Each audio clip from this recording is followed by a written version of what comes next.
So the Niners are taking on the Saints in week 2, and we basically know the story with New Orleans. We're going to play them on the road.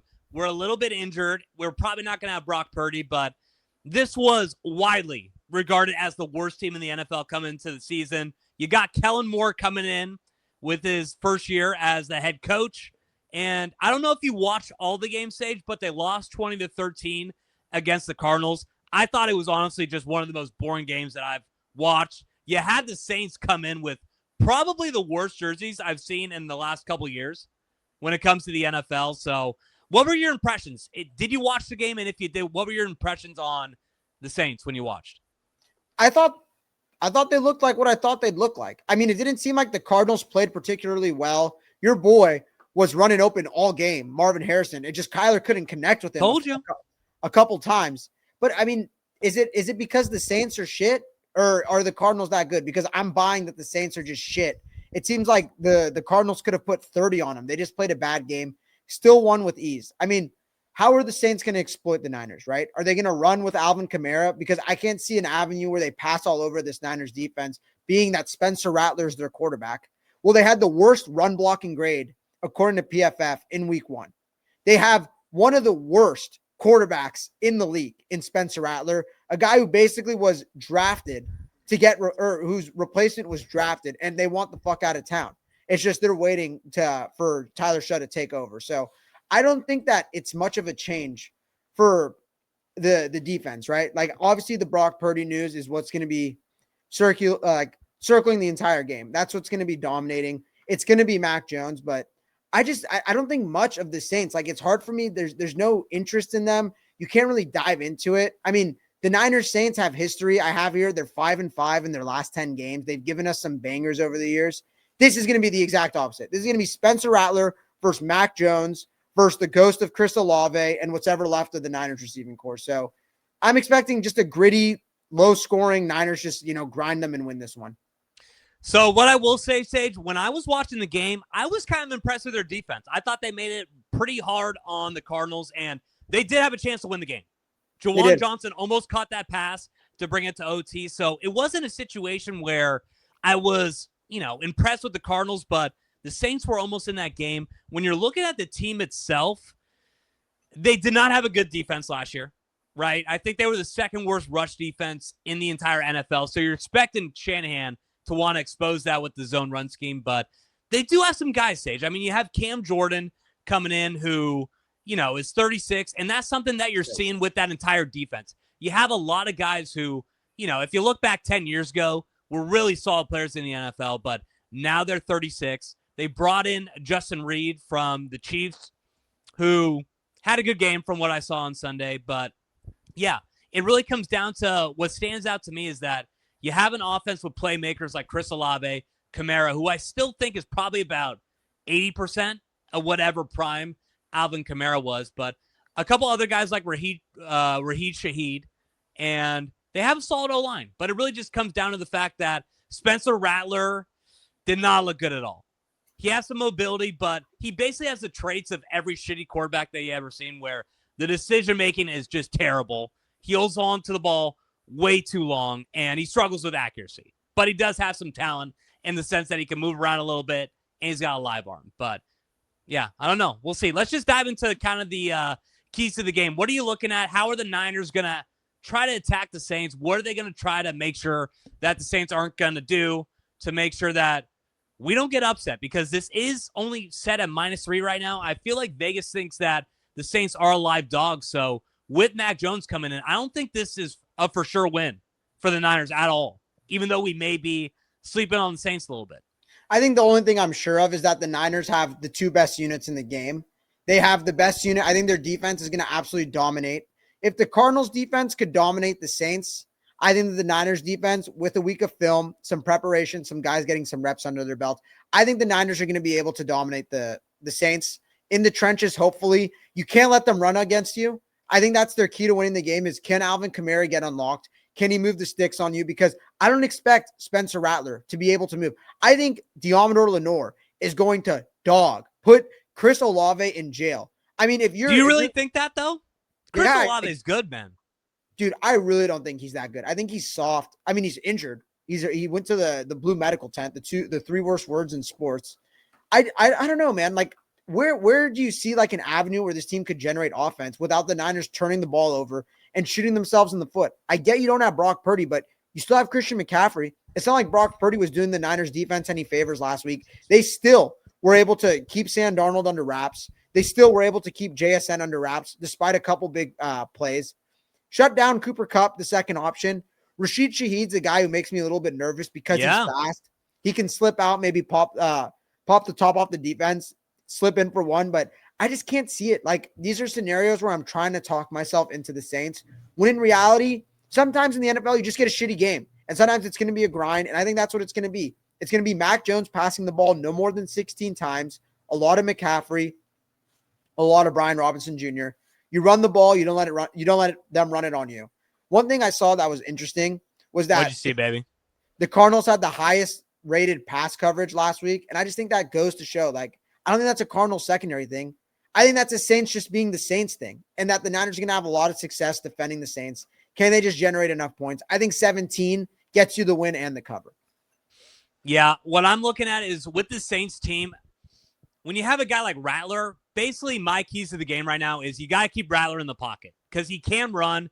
I don't want to see situations where it's 3rd and 5 and you have Spencer Rattler rolling around in the pocket and he's finding a way to move the chains. Those are going to be things that can maybe break it down and give the Saints a chance to move the ball, get into the red zone, and eliminating the big plays. They have a lot of difference makers, honestly. They have some good weapons, right? You're not maybe a big fan of Chris Olave, but I've seen him be successful with bad quarterback play in his entire career. Rashid Shaheed. Is it Rashid Shaheed or Rashid Shaheed? Rashid Shaheed. That's a fucked up name. But he's honestly a guy who could be a big, deep option. We saw that before he got injured last year. It's kind of funny to think about it, but after 2 weeks, a lot of people were really high on what the Saints offense could be. It's in part because of those two receivers. So I think you want to make sure to avoid the big plays with them. And honestly, a guy like Alvin Kamara, he's probably 80% of what he was, but we know that if you let Alvin Kamara break a couple tackles, he could find ways to get into the end zone. So it's not a situation where, I'm looking at the Saints offense and I'm just kind of negating that they could do anything against this Niners defense. You brought up the fact that this interior D-line is a little bit weak. I think they could find ways to run the ball. So just control the controllables, make sure you keep Rattler in the pocket, eliminate the big plays. But two guys I'm looking at, Sage, let me know what you think about this. I'm interested to see how Marquis Siegel and Upton Stout play in this game because Upton Stout, he's going to be in the nickel or he's going to be in the slot a little bit, and you got 3 wide receivers, including Brandon Cooks, who are going to be lined up against him. I think that's going to be their strategy to try to attack Upton Stout. That's what you saw the Seahawks do. That's what I'm expecting in this one. Yeah, I mean, it's going to be on the secondary because I expect that they're not going to be able to run the ball. I think that Saul is going to have these guys ready. Like, we're not going to let Alvin Kamara beat us. We're going to put it on Spencer Rattler. So I want to see the rookies. I thought Siegel played a fine game last week. Upton Stout, you saw the flashes. You saw a lot of things he needs to clean up. So I like those. I mean, I want to kick it to you, though. Like, how, if you had to make your best argument, like make the case, make your best case, how could the Saints beat us? Because it seems like you're a little bit more pessimistic than I am. It seems like you're giving the Saints a little bit more props than I am. Well, I think you need to be pessimistic because I hate to be the guy who just looks at the Vegas line and then says, oh, it's only a 3-point line. This is probably going to be a game. But there's a reality to that. I think that if the public saw that line, a lot of people would instantly go with the 49ers. So I do get the sense that this may be a rat line a little bit. And I think that this Saints defense is a lot friskier than we're giving them credit for. Especially, Sage, your boy, Brandon Staley. Brandon Staley coaching up that defense a little bit. They made it extremely hard on James Conner to run the ball last week. And I think that's going to be a big strategy for them. They're going to want to stop that run game. They're going to make it hard for Brian Robinson and Christian McCaffrey to break tackles and get past the second level of that defense. And then you have Mac Jones. What happens if Mac Jones has to drop back 30 times this game? I think he's going to make mistakes. That's just what I've seen throughout his entire career. And that's something that could shift this game. What if Mac Jones has to drop back 30 times and he throws a couple picks, gives a couple turnovers to the Saints? They get some extra possessions to put some points up on the board. That could shift the game entirely. I mean, okay, In Spencer Rattler's career, he started 8 games. Do you want to guess his record? Probably 0-8. He's 0-8. 1-7. He is 0-8. So Yeah. are the Niners really going to be the first team to lose to Spencer Rattler? The once, supposed to be first overall pick out of college, totally fell apart. But in those games, his offense has put up 27. That's the outlier. Then 10, 8, 0, 19, 10 again, 19. And then last week they put up 13. And I just don't see it. It comes down to the quarterback. It comes down to the Niners not beating themselves. I think they're well coached. I think you have Saleh on defense. You have Shanahan running the offense. You have I think you have the quarterback advantage. Like, I think I'd rather have Mac Jones than Spencer Rattler. Probably. Yeah. So I still I'd think say so. even without Purdy, I still think you have the more experienced and the better quarterback. And then you have better weapons all around. I think the only place they can maybe get you is in the trenches, but just by an inch, like, who knows? So I really think, like, even without Purdy, the Niners should not lose this game. It's not an excuse. So, okay, I have a bad vision for this game. So just imagine this, Sage. Imagine you see the Niners offense coming out on Sunday morning. Also, what do you think about the 10 o'clock start time? I mean, I love that. I love that personally. I love a mix of it. Like, I think it's perfect for this Sunday. When you're in New Orleans, you want it to be 10 o'clock. Yeah, no doubt. You don't want a night game in New Orleans. That's just, have your sweats on, get some black coffee. Nothing better. I agree. But where was I getting to? Okay, so this is my bad vision, Sage. Imagine the Niners offense is coming out on Sunday, and you're seeing Brian Robinson, you're seeing Christian McCaffrey get stuffed. Juwan Jennings isn't suiting up. Jordan Watkins isn't suiting up. You got Kendrick Bourne, and you got Ricky Pearsall and Jake Tongas as the only guys running routes with Mac Jones at quarterback. That's a scary situation. I got Christian McCaffrey. Yeah, you have Christian McCaffrey, but he's getting stuffed in the run game. I ain't scared. You don't think that they're going to be all over Christian McCaffrey like Wild and Rice in this game? I think that they can try, but they don't have the personnel to shut him down. I think that they can use him in the pass game. They're going to be creative. Might see a couple use check runs, maybe like a little flip back. Who knows? I think they have enough. I think that they're going to have enough with Pearsall, with Tongas, with whichever tight end they decide to play. And with Juwan, Jordan Watkins is going to be flashy. I mean, like, I don't know. Like, I get you're building the image for it, but I just don't think they're going to be able to shut down the run. I really don't. Like, I think Seattle's going to have one of the best run defenses this week, or this in the I think Seattle's going to have one of the best run defenses in the league this year. And you weren't the most effective, but you were good enough on the in the run against Seattle. So I think there's a chance that you're going to be really dominant in the run against the Saints, who are way shittier. They did do a good job against James Conner, I will say, but this is a totally different beast. I hope I'm wrong, but what I think we're all going to realize coming out of this game is how much we should appreciate Brock Purdy. That's all I'm going to say. I hope I'm wrong. I hope we get the win. We head on back to Levi's for the home opener against the Cardinals, but I have my doubts. What I will say, Sage, I'm pissed off. I was looking all across FanDuel, DraftKings. I didn't see any. Do you see any prop bets for this game? No, they took them all down because they're waiting for the Purdy news. I was trying to look at Brian Robinson props because that's a guy who I also think is going to have a big game. I think they're going to rely on Brian Robinson a lot in the run game. I was just trying to take all the Brian Robinson overs. I didn't see any. Yeah, so I think that they took him down because they realized that if it's Mac Jones, there's a chance they don't pass the ball more than 15 times, and everyone's just going to hammer some unders. Where if it's Purdy, it was probably going to be an air show. So I think they just have to adjust those. I think they know. I mean, they moved the game line enough where they know it's going to be Purdy, or they know it's going to be Mac Jones. I just don't think that they've had it in their little system, their whatever it's called, their model of how little algorithms. Yeah, the model they build, how Mac Jones is going to look with this offense. Well, I will say, Sage, I mean, you hear it all the time. They don't build all these casinos in Vegas because they lose money. They make money for a reason. And I would have been all over those Brian Robinson props. But let's just get to it, Sage. I mean, I think that this is probably the game I was least excited for on the schedule. Dare I say? Yeah, has to be. When it just comes to like breaking down the game, maybe if you're going to New Orleans, that makes it exciting. But this is probably the least exciting game on the schedule. And now the fact that you don't have Brock Purdy in there probably makes that, a lot less interesting. Or probably more, I guess. I don't know. Kind of depends on how you see it. I mean, you're missing your two most exciting guys other than CMC, but you're missing your quarterback. You're missing George Kittle, who has a history in New Orleans. I'm sure those fans are happy. Yeah, he does. They're not going to be seeing him Sunday. So I think it's going to be a gritty win, Chase. I'm expecting the Niners just to grind them down, play solid defense, take care of the ball. I think we're going to see a lot of Brian Robinson Jr. I think we're going to see a ton of Christian McCaffrey. They're going to force feed this guy the ball. Big Christian McCaffrey week for fantasy owners. I got the Niners, Chase. 24-6.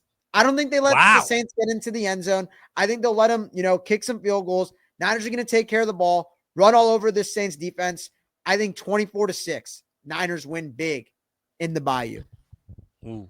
Okay. So, Sage, I got the Niners pulling it out as well. I got the Niners winning 24-14. I just think that Mac Jones is going to probably get the start, like we brought up. But I just think the 49ers are going to find a way to get that run game going. I think that that's going to open up a lot of opportunities for Mac Jones to hit guys in the play action game. And then on the other side, you brought up Spencer Rattler is one of the worst quarterbacks, honestly, that I've ever seen. And I think they're going to do a good job at getting pressure on him, making sure that he stays in the pocket. And I think that Fred Warner, D. Winters, no matter what, they're going to find a way to impact that run game to make sure that Kamara doesn't get going. You're probably going to see, I think, a couple turnovers from Spencer Rattler. But what I will say is, Sage, even though I think the Niners are going to win this game, watch out for the backdoor cover. I feel like this is a major backdoor cover. So I would take the Niners money line, and I would take the Niners under. I think this is going to be a low-scoring game. I like the game under. I do like the game under for sure. I think, what is it set out now? How much did it move since Purdy went out? It's been. So I saw 42.5. Yeah, I mean, we both have it going well under. I have 30 total points. You have 38 total points. Yeah. So we both have it pretty comfortably under. So I do like that. I like the Niners, maybe in a teaser with that under if you want to do same game, even though I gave you the advice, never tease across the zero. Find another spread and throw it with the Niners, Chase. Like I said, I'll emphasize this. My only fear that the Niners are actually going to lose this game is if the run game gets stuffed and we see Mac Jones have to drop back 30 times. I think he will turn the ball over a couple times. So Shanahan, got to get that run game going. This is honestly a big prove-it game for Shanahan to me. You don't have a lot of your weapons. You got a guy like Mac Jones in there. What can you do, right? Because everybody ranked you the number one play caller in the NFL. I want to see Kyle Shanahan have a big game. This is the ultimate heat check for Kyle. He did it with Mr. Irrelevant, who actually turned out to be a pretty decent quarterback. But in the back of a lot of, skeptics' minds is it really Brock Purdy's this good, or is it Kyle? I mean, the guys who don't want to give Kyle Shanahan their flowers. It seems like the Niners, they paid him this offseason. Niners fans know Brock Purdy's legit, but he did it with Jimmy Garoppolo, who flamed out as soon as he got out of the nest of Kyle Shanahan. He did it with Nick Mullins. He did it with C.J. Beathard. Can he do it with Mac Jones, a guy who's been given up, thrown to the streets, called a bust? Can he do it with Mac Jones? If he does it with Mac Jones, then there's no saying that Kyle Shanahan, at the bare minimum, isn't a top 3 offensive mind / head coach in this league. Couldn't agree more.